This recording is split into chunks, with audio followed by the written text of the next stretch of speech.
You don't put that symbol on your skin unless you were there. The voice came sharp through the cold Atlantic rain, stopping half the sailors on Pier 12 from moving another step.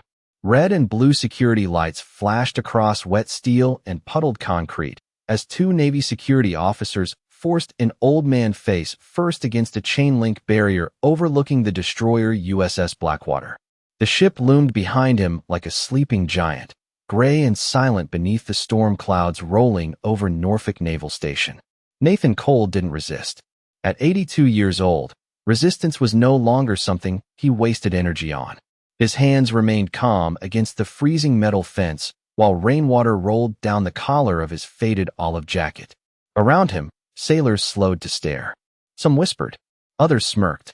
To them, he looked exactly like what Security Chief Tyler Ramirez believed he was, another old fraud chasing military glory he never earned.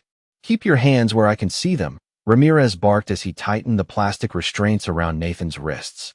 The younger SEAL stood tall in dark tactical gear, broad-shouldered and hard-eyed, the kind of man who carried himself like the world had already confirmed he was dangerous. Rain dripped from the brim of his cap as he grabbed Nathan's left arm and shoved the soaked jacket sleeve higher. That was when the silence around the pier deepened. The tattoo sat faded against old skin and scar tissue near Nathan's wrist. A black serpent curled around a spearhead. Simple, crude, almost primitive. But there was something about it that made several sailors exchange uneasy looks without understanding why. Ramirez let out a short laugh. "There it is." He glanced toward the younger MPs beside him. "I told you. Fake SEAL wannabe." One of the sailors nearby pulled out his phone before another petty officer ordered him to put it away.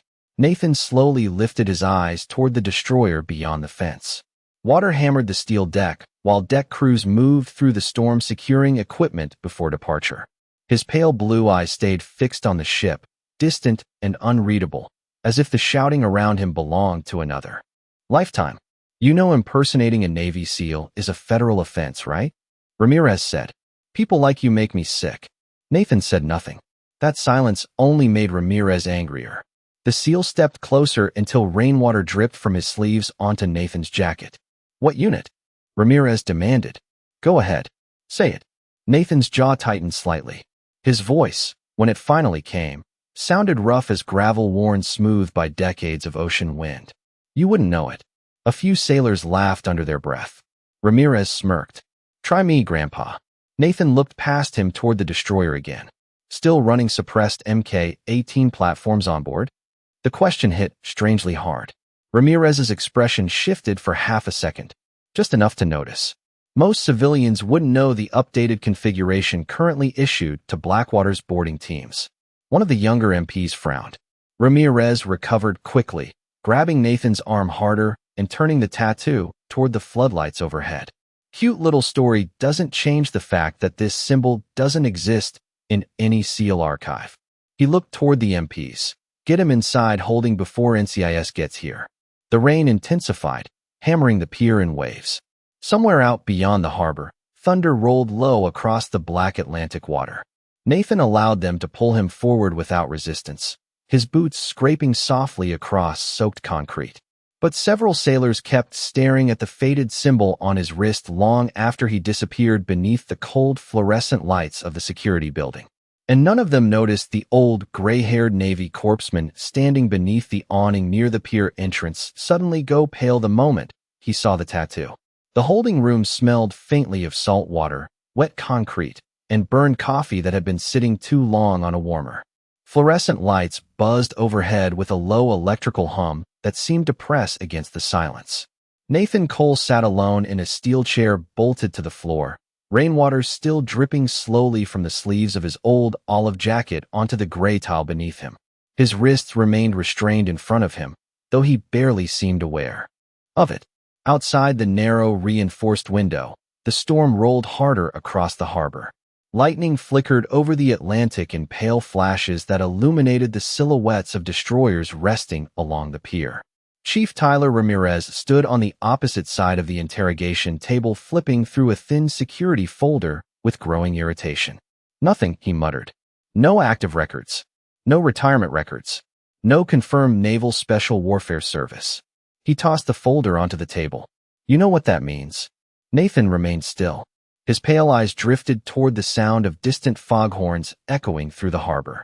Ramirez leaned forward, planting both palms against the steel tabletop. It means you made it all up. The younger SEAL studied him closely now, searching for cracks in the old man's calm. He was used to intimidation working. Most people folded once uniforms, lights, and accusations started closing around them. Nathan only looked tired. Not frightened, not angry, just tired in a way Ramirez could not understand. One of the younger security officers stepped into the room, holding a printed photograph of the tattoo. "We ran the symbol through archived unit insignias," he said. Nothing came back. Ramirez gave a humorless grin. "Exactly." He turned the photograph around and slid it toward Nathan. The black serpent wrapped around the spearhead looked older in the enlarged image, almost hand-carved instead of professionally inked. The faded lines blurred beneath layers of scar tissue and weathered skin. "You know what I think?" Ramirez said quietly. "I think you saw enough old documentaries and internet stories to build yourself a little fantasy." Nathan slowly lowered his eyes toward the photo. For a brief second something moved behind his expression. Not fear. Memory. The storm outside vanished from his mind. He could smell diesel fuel and seawater. Hear rotor blades somewhere beyond black waves. Feel cold steel beneath soaking gloves. 5 men standing shoulder to shoulder inside a narrow compartment lit only by dim red emergency lights. Young faces. Exhausted faces. Silent faces. One of them laughing softly while drawing the outline of a serpent onto another man's wrist with a marker. A promise made before crossing a line nobody would ever officially acknowledge. The memory disappeared as quickly as it came. Nathan looked back up at Ramirez. "You boys still train out near Little Creek?" Ramirez frowned slightly again. "How do you know that?" Nathan ignored the question. "Current operators still running dive exercises in 40-degree water." One of the younger officers shifted uneasily near the wall. Ramirez noticed it immediately and straightened. "Do not answer him." His tone sharpened. "He fishes around for details because that is what impersonators do." Nathan gave the faintest shrug. "Or maybe I was there before you." The room fell quiet. Rain hammered harder against the windows now, rattling the glass in uneven bursts. Ramirez stepped around the table and grabbed the old photograph again. No SEAL team in United States history used this symbol. He pointed directly at the serpent. And no real operator would show up unannounced at an active naval departure carrying fake ink from some fantasy unit. Nathan finally looked directly at him. His voice stayed low and calm. "That is because the men who wore it were never supposed to come home." The words landed heavily in the room. Nobody spoke for several seconds. Then the door behind them opened quietly. The old gray-haired corpsman from the pier stepped halfway inside, holding a tablet in trembling hands. His weathered face had lost all color beneath the fluorescent lights.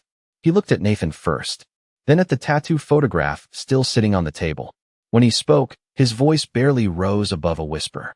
"Chief, you might want to make a phone call before this gets any worse." The old corpsman's name tag read Daniel Mercer, though most men on the base simply called him Document. He had served long enough for the lines in his face to look carved instead of aged, and right now every ounce of color had drained from that weathered face beneath the interrogation room lights. Rainwater shimmered on the shoulders of his Navy windbreaker as he stepped fully into the room, clutching the tablet tightly against his chest. Chief Ramirez looked annoyed more, then concerned. "Doc, unless you suddenly became Naval Criminal Investigative Service, this is not your lane." Mercer ignored the remark. His eyes stayed locked on the faded serpent tattoo, resting near Nathan Cole's restrained wrists. For several long seconds, the only sound in the room came from the storm outside and the distant metallic groan of mooring cables straining against the wind at the harbor. "Where did you get that symbol?" Mercer finally asked quietly. Nathan looked at him with the same calm stillness he had shown everyone else. "Long time ago." Mercer swallowed hard. "No," he said softly. "Not good enough." Ramirez folded his arms. "You know this thing?" Mercer hesitated. That hesitation changed the room more than shouting ever could. The younger officers along the wall exchanged glances. Ramirez noticed it immediately. Confidence depended on control, and for the first time since the arrest, control was slipping through his fingers. Mercer slowly set the tablet onto the table. On the screen was an old scanned photograph distorted by age and faded saltwater damage. 5 men stood on the deck of a naval vessel beneath dim red lighting somewhere at sea. Their faces were grainy shadows beneath helmets and rain gear, but one thing remained unmistakably clear.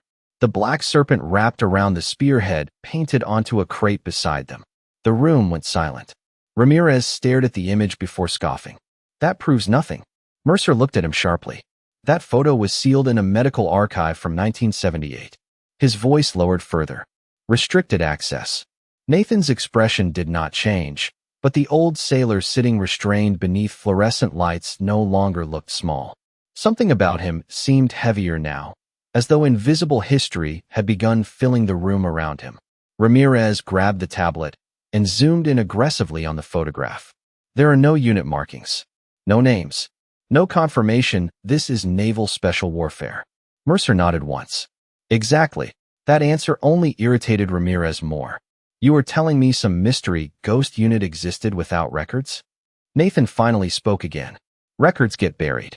The storm outside cracked with thunder hard enough to shake the reinforced window behind him. For a brief second, lightning illuminated the harbor in white flashes, destroyers and carrier cranes standing like steel skeletons against black water. Mercer looked at Nathan carefully now, as though seeing not an old prisoner, but a man pulled forward from another era. I served with a corpsman named Ellis back in Desert Storm, Mercer said quietly. He used to talk about a team that officially never existed. Men who worked offshore before anyone else moved in. No patches, no names, no funerals. One of the younger MPs shifted uneasily. Ramirez slammed the tablet back onto the table. Stories. That is all this is. Old sailors love stories. Nathan slowly leaned back in the steel chair, restraints softly rattling. Stories are all that survive when governments erase the men who carried them. Nobody answered him. The room felt colder now despite the stale recycled heat humming through overhead vents. Ramirez looked toward Mercer. You said make a phone call. To who?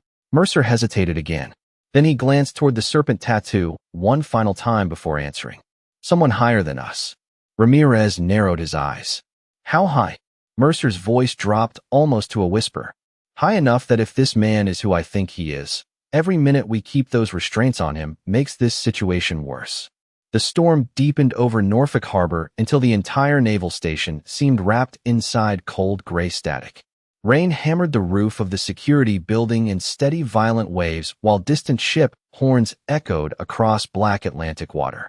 Inside the interrogation room, nobody moved for several long seconds after Daniel Mercer finished speaking.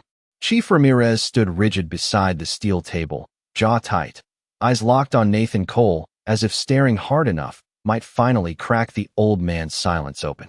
But Nathan only sat there beneath the fluorescent lights with rainwater drying slowly into the creases of his weathered jacket. His pale eyes drifted somewhere far beyond the room itself, somewhere decades away. Mercer carefully picked the old photograph back up from the table. Ellis once told me there were teams operating offshore during the late 70s before the Navy officially acknowledged half the things they were doing, he said quietly. Deep insertion work, maritime extractions, places nobody admitted Americans were even present. Ramirez folded his arms harder across his chest. Urban legends. Mercer shook his head slowly. Maybe, but Ellis was not the kind of man who invented stories. Nathan's gaze lowered toward the faded serpent tattoo near his wrist. The room dissolved around him again. The humming fluorescent lights vanished beneath the deep mechanical groan of a diesel engine rolling through dark water. He was young once more, 26 years old. Salt spray crashing against the steel hull of a blacked-out patrol vessel somewhere far beyond recognized shipping lanes. No moon overhead, no flags, no identifying marks. Only darkness stretching endless across the ocean. 5 men sat packed shoulder to shoulder inside the narrow compartment below deck, faces painted in muted shadows beneath red emergency lights. Nobody spoke much. Men stopped wasting words before operations like this. Across from Nathan sat a young lieutenant no older than 30 named Richard Hale. Clean cut, sharp jaw, still carrying the disciplined posture of Annapolis beneath the exhaustion in his eyes. Too young for the kind of mission they had been assigned. The patrol vessel rolled hard against heavy seas. Metal creaked. Equipment straps rattled softly overhead. One operator pulled a black marker from his vest and uncapped it quietly. "If we do not come back," he muttered, "someone ought to remember we were here." Another man smirked faintly. "Nobody is remembering any of this." The marker touched skin anyway. A serpent wrapped around a spearhead. Simple enough to draw in low light. Crude enough to avoid attention. The symbol passed from wrist to wrist among the 5 men. No speeches. No ceremony. Just silent understanding. Nathan remembered the smell of seawater soaked into tactical webbing. Remembered cold steel against his gloves. Remembered the sound of waves slamming the hull while distant thunder rolled somewhere beyond the horizon.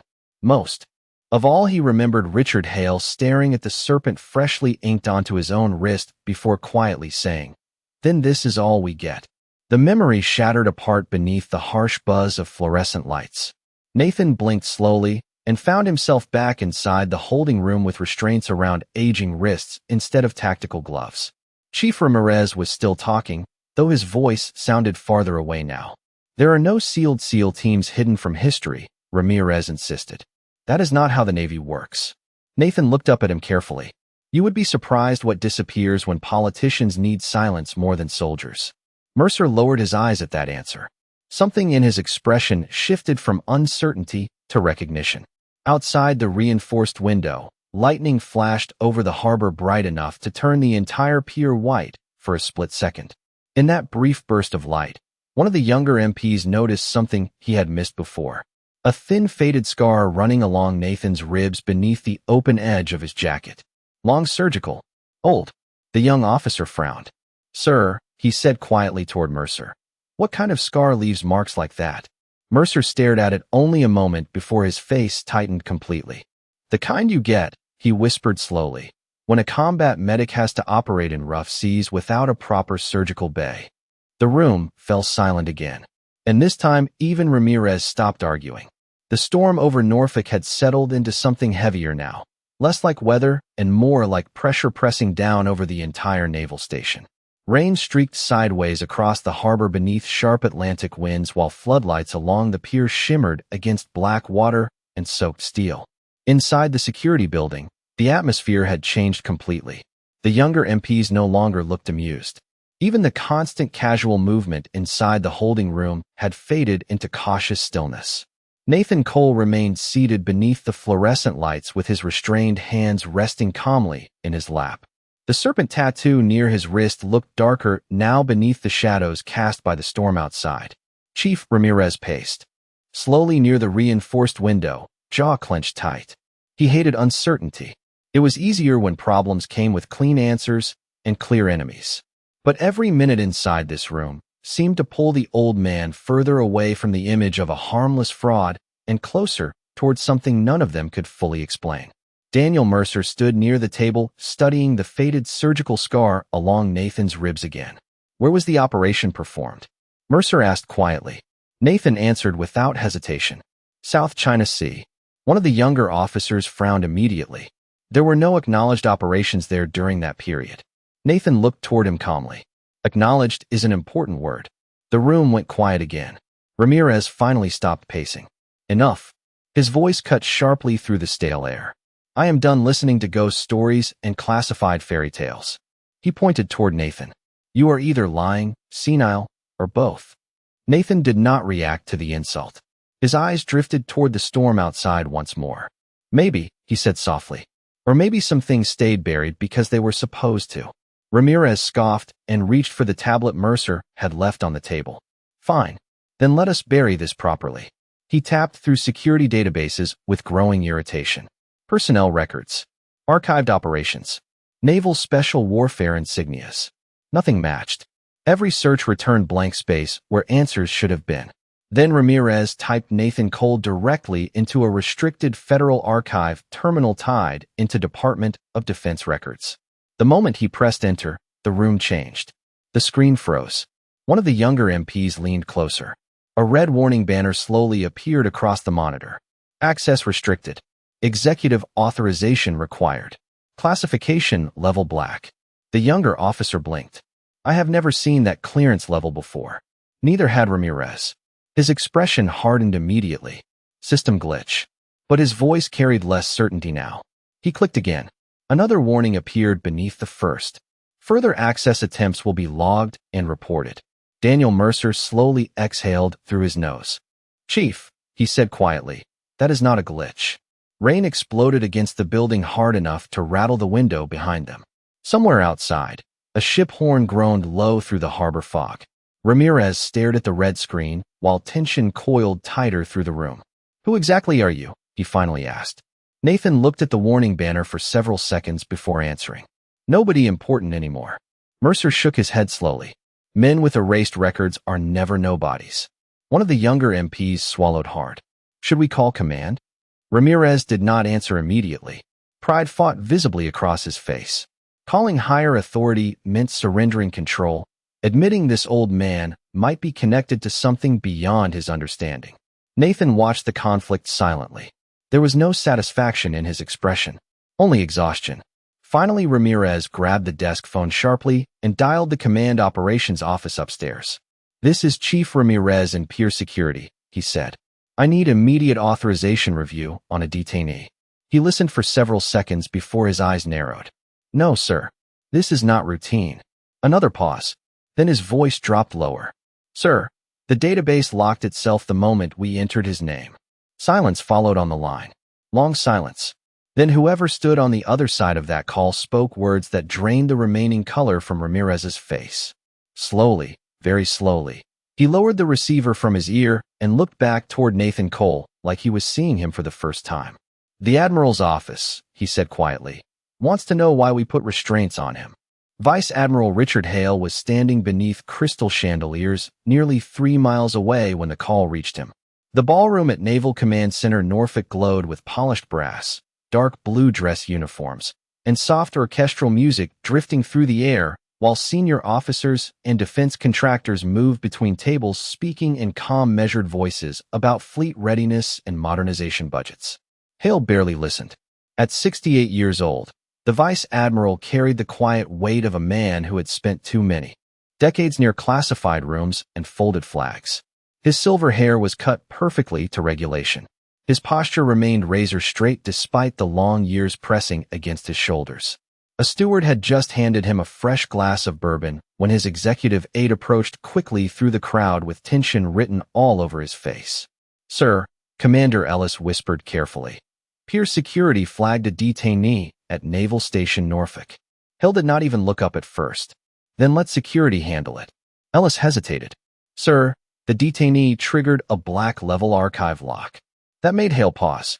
Slowly, deliberately, he lowered the glass before it reached his lips. Around him, the ballroom noise continued untouched, officers laughing quietly beneath warm lighting, while silverware clinked softly against crystal. But inside Hale's chest, something old and buried had just shifted awake. "Name," he said quietly. Ellis swallowed once. "Nathan Cole." The Vice Admiral froze completely. The silence around him suddenly felt louder than the storm outside. For several seconds he said nothing at all. The muscles in his jaw tightened slightly, while distant memories surfaced from places he had spent 40 years trying not to revisit. Black ocean water. Red emergency lights. The smell of diesel fuel trapped inside steel compartments rolling through violent seas. 5 men sitting shoulder to shoulder without insignias or flags. Young men. Disposable men. One of them, named Nathan Cole. Hale slowly turned toward his aide. "Repeat that." Ellis did. This time, even quieter. "Pier Security detained Nathan Cole for suspected impersonation of a Navy SEAL." The color drained from Hale's face. Nearby officers began noticing the sudden change in atmosphere around him.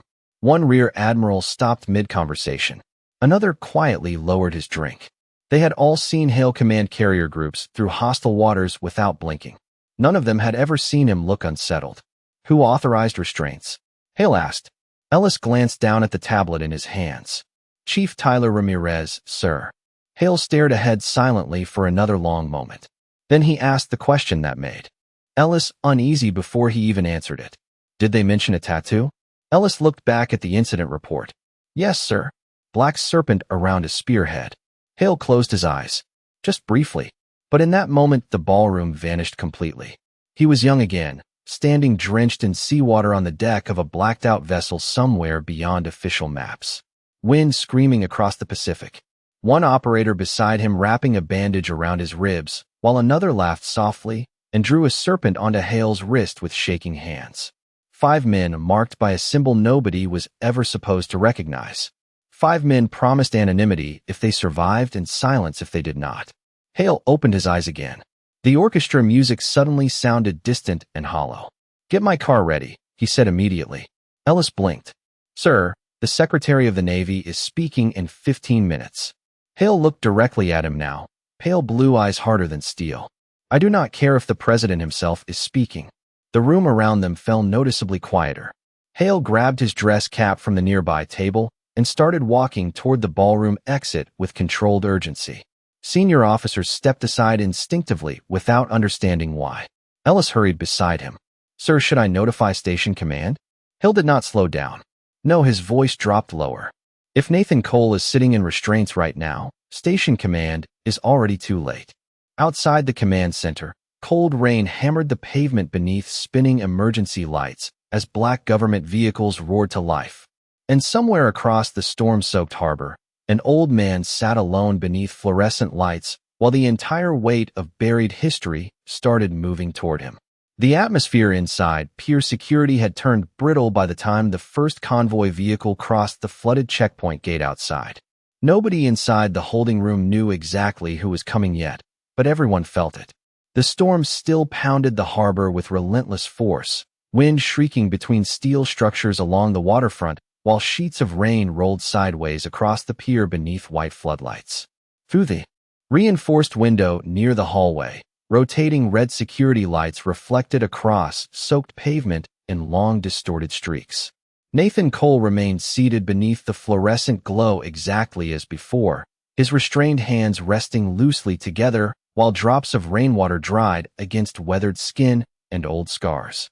He looked less like a detainee now and more like a man simply waiting for time to catch up with him. Chief Ramirez stood near the doorway speaking in low tense bursts into a handheld radio while the younger MPs nearby avoided looking directly at Nathan altogether. Every few seconds, one of them glanced toward the serpent tattoo before quickly looking away again. Daniel Mercer quietly leaned against the far wall with his arms folded tightly. The old corpsman had stopped trying to explain things. Some truths sounded insane right up until the moment history walked through the door behind them. "Command says maintain current protocol until senior authority arrives," Ramirez muttered into the radio. "No, sir, he is cooperative." He paused, listening. His face tightened further. "Understood." The radio clicked silent. One of the younger officers finally spoke. "Chief, should we remove the restraints?" Ramirez answered immediately. "No," but the word carried hesitation now. Nathan noticed it. "You are starting to realize something," he said quietly. Ramirez looked at him sharply. "Do not mistake confusion for respect." Nathan gave the faintest nod. "Fair enough." Thunder rolled hard across the harbor. Then came another sound beneath it. Low at first, rhythmic, heavy rotor blades somewhere beyond the storm. Every head in the room lifted slightly. The younger MPs exchanged nervous looks. The sound grew louder rapidly until the entire building began vibrating faintly beneath the pressure waves. Ramirez stepped toward the hallway window just as bright searchlights cut through the rain outside. A Navy helicopter descended toward the adjacent landing pad near pier operations, rotor wash blasting seawater across the docks in violent gray spirals. Sailors outside stopped in their tracks. Vehicles halted. Even deck crews on the destroyer turned toward the descending aircraft. Mercer slowly exhaled through his nose.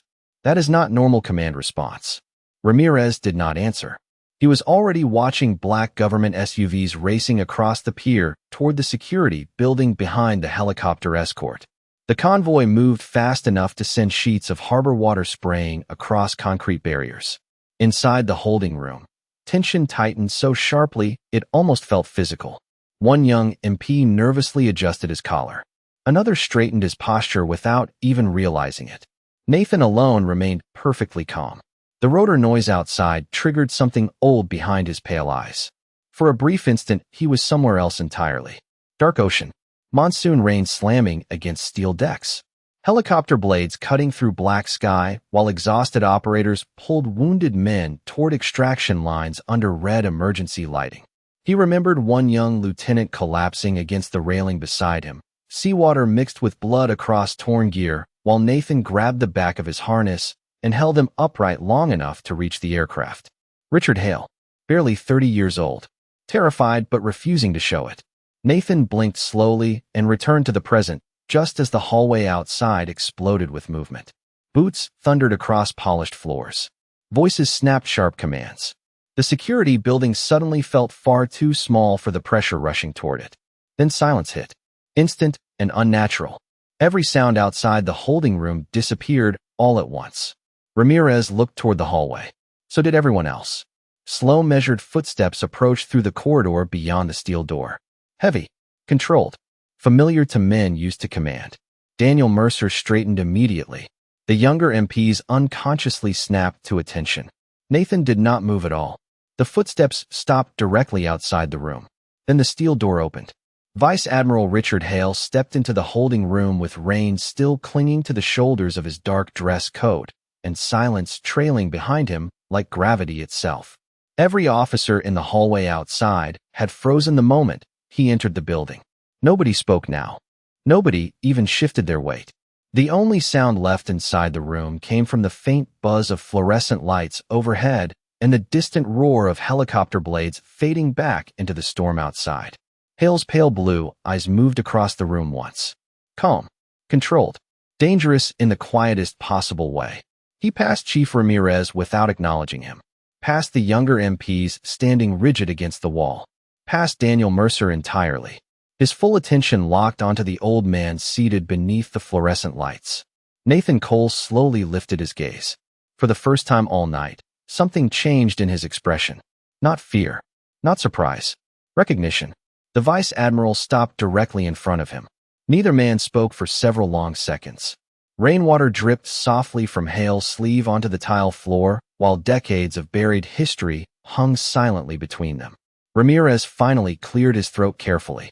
Sir, this detainee was apprehended under suspicion of impersonating naval special warfare personnel. Hale did not look away from Nathan. Detainee, he repeated softly.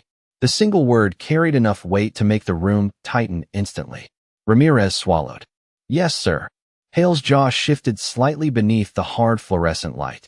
Then his eyes lowered toward the restraints around Nathan's wrists. The Vice Admiral went completely still. One of the younger MPs nearby unconsciously straightened even further as tension spread through the room like cold water. Nathan remained calm beneath Hale's stare. Been a long time, Richard, he said quietly. Hearing the Vice Admiral's first name spoken aloud inside a Navy holding room felt almost unreal. Several younger officers blinked in disbelief. Hale finally looked back into Nathan's eyes. 43 years, he answered. You disappeared. Nathan gave a faint nod. That was the idea. Nobody in the room understood the exchange except Mercer, who now looked almost afraid to breathe too loudly. Ramirez stepped forward cautiously. Sir, with respect, this man triggered restricted archives and refused to identify his unit. Hale turned toward him slowly. The younger SEAL immediately felt the difference between command presence and actual authority. Hale's voice never rose. It did not need to. Chief Ramirez, he said evenly. Do you know why certain operations remain classified longer than wars themselves? Ramirez hesitated. No, sir. Hale nodded once. Because sometimes the mission is not what needs protecting. His eyes drifted back toward Nathan. Sometimes it is the men. The room fell silent again.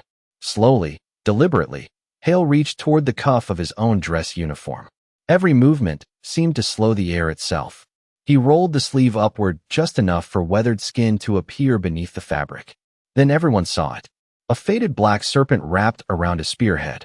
The exact same symbol. Only older. Sharper. And beneath it, barely visible through faded ink and scar tissue, sat 5 small words written in thin block lettering. Only 5 returned. The room stopped breathing. One of the younger MPs actually took half a step backward before catching himself. Chief Ramirez stared at the matching tattoo with his face drained completely pale. Nathan looked down briefly at the old symbol on Hale's wrist before quietly saying, Thought yours faded years ago. Hale answered without taking his eyes off him. Some things do not fade. Outside, the storm hammered the harbor harder than ever, but inside the holding room nobody noticed anymore. Every sailor present understood instinctively that they were standing near something larger than rank, larger than regulations, larger even than the Navy itself. A buried piece of American military history had just walked back into the light. Hale slowly lowered his sleeve again and turned toward Ramirez. The Vice Admiral's expression never changed. "Remove those restraints," he said quietly. "Now." Chief Ramirez moved immediately after the order left Vice Admiral Hale's mouth. Not because he wanted to, but because every instinct built into years of military discipline demanded it. His hands no longer carried the confidence they had earlier that night. The younger SEAL stepped carefully toward Nathan Cole and unlocked the restraints with movements that felt strangely heavy beneath the fluorescent lights. The sharp metallic click echoed through the holding room louder than it should have. Nathan slowly rubbed one weathered wrist after the cuffs came free, though there was no anger in his face. Only age. Only memory. Hale remained standing directly in front of him while the storm continued hammering the harbor outside. The Vice Admiral's expression stayed calm, but everyone in the room could feel the tension beneath it. Not fear. Regret. The kind carried by men who survived things they were never meant to speak about. "I heard you vanished after Singapore," Hale said quietly. Nathan looked toward the reinforced window where rain streaked endlessly against black glass. "Most of us did." Hale lowered his eyes briefly. "I searched for years." Nathan gave the faintest shrug. That would have defeated the purpose. Nobody else in the room understood the weight behind the exchange, but they all understood one thing now. The old man they had treated like a fraud stood connected to the Vice Admiral by something deeper than rank or protocol. Daniel Mercer slowly stepped closer, unable to hide the awe in his expression anymore. "Sir," he asked carefully toward Hale, "what exactly was Raven's spear?" The Vice Admiral went silent for several seconds, long enough that even the storm outside seemed distant. Finally, he answered without looking away from Nathan. "Officially," Hale said softly, "it never existed." The younger MPs exchanged uneasy glances again. Hale continued, "No patches, no medals, no records. 5 operators assigned to missions too politically dangerous to acknowledge. Men sent into places where failure could not be traced back to the United States." His voice grew quieter. "If they survived, they disappeared. If they died, nobody claimed them." Nathan stared at the rain beyond the window. That was the deal. Ramirez looked physically ill now. The humiliation from earlier had drained completely away, replaced by the realization that he had placed restraints on a man whose history reached into parts of military service most sailors would never even hear about. "Sir," Ramirez said carefully, "I did not know." Nathan finally looked at him. "You were not supposed to." The answer carried no bitterness at all. Somehow that made it worse. Hale slowly reached into the inner pocket of his coat and removed a small weathered object wrapped in dark cloth. He unfolded it carefully on the steel table beneath the fluorescent light. Inside rested an old brass challenge coin worn smooth by salt water and decades of handling. The black serpent and spearhead sat engraved at the center. Around the edge were 5 names, for had been crossed out by time. Only one remained untouched. Nathan Cole. The old veteran stared at the coin for several seconds without speaking. The room stayed completely silent around him. Finally, Nathan reached forward with trembling fingers and touched the worn brass gently. "Thought this sank with the boat," he murmured. Hale shook his head once. "I kept it." Outside, the storm finally began easing over the harbor. Rain softened against the windows while distant ship horns drifted low through the night air. Somewhere along the pier, sailors resumed moving across soaked steel decks beneath floodlights, as if the world itself had quietly started breathing again. Nathan slowly pushed himself to his feet. Age showed in the movement now more than it had all night. Hale instinctively reached to steady him, but Nathan waved him off gently. The old veteran looked once more toward the destroyers resting against the black Atlantic water beyond the glass. "Funny thing about buried units," he said quietly. "The missions end. The ghosts do not." Nobody answered him. There was nothing left to say. Inside the holding room, young sailors stood silent before a man history had erased, but time had never truly forgotten. And as Nathan Cole walked slowly toward the storm-soaked harbor beside the Vice Admiral, every person in that room understood something they would carry for the rest of their lives. Some warriors never needed recognition. Because the men who truly knew what they had done would never stop remembering.